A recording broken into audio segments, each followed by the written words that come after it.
Salut l'équipe. Imagine, tu viens d'acheter une visseuse à placo et là tu te rends compte qu'en fait mettre vis par vis, c'est chiant. Et ben c'est pour ça que Senko a inventé un adaptateur Duraspin. Et cet adaptateur fonctionne sur différentes machines du marché. La couleur jaune, c'est pour DeWalt.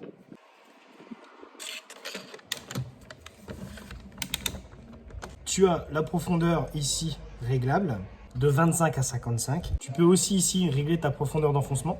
Et contrairement au marché ici, pour pouvoir varier ça, tu dois appuyer sur un bouton de sécurité. Alors oui, il existe des adaptateurs de la marque, par exemple DeWalt. Et quand tu vois cet embout qui est pratiquement fait en plastique et que tu le compares au Senko, il y a quand même une belle différence. Tu n'as pratiquement que des pièces métalliques déjà. Et comme je te l'ai dit au début, c'est du Duraspin. C'est issu de la gamme Duraspin. Autant te dire que c'est connu et reconnu dans le métier. On a une garantie 5 ans et Senko a pensé à faire un nez beaucoup plus fin. Tiens, j'en profite aussi pour te montrer un truc. Tu ne peux pas mettre un adaptateur comme ça sur une visseuse classique. Déjà, parce que ta visseuse ne tourne pas assez vite. Et deuxième chose, ta visseuse, quand tu appuies sur la gâchette, elle tourne. Là, c'est pas le cas. Pour pouvoir faire tourner l'embout, il faut y exercer une pression. Regarde. Et pour le chargement, c'est hyper simple. Tu fais passer la bande ici.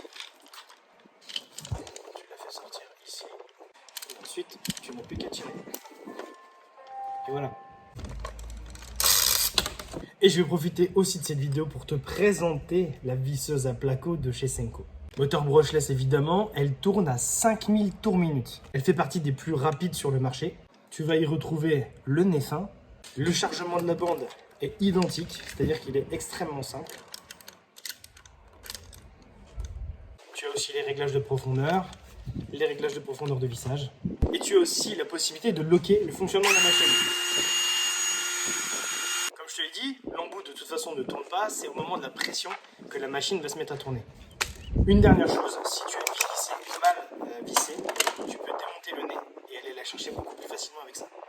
Tu n'as plus besoin d'avoir une visseuse à placo d'un côté et une visseuse normale de l'autre. Et tu retrouves ces produits dans les bons plans métiers de mars-juillet 2022, ici et ici. Cette visseuse accepte évidemment des bandes de vis placo, mais pas que. Tu peux aussi l'utiliser en visseuse à bois. Très pratique quand tu as de la longue série.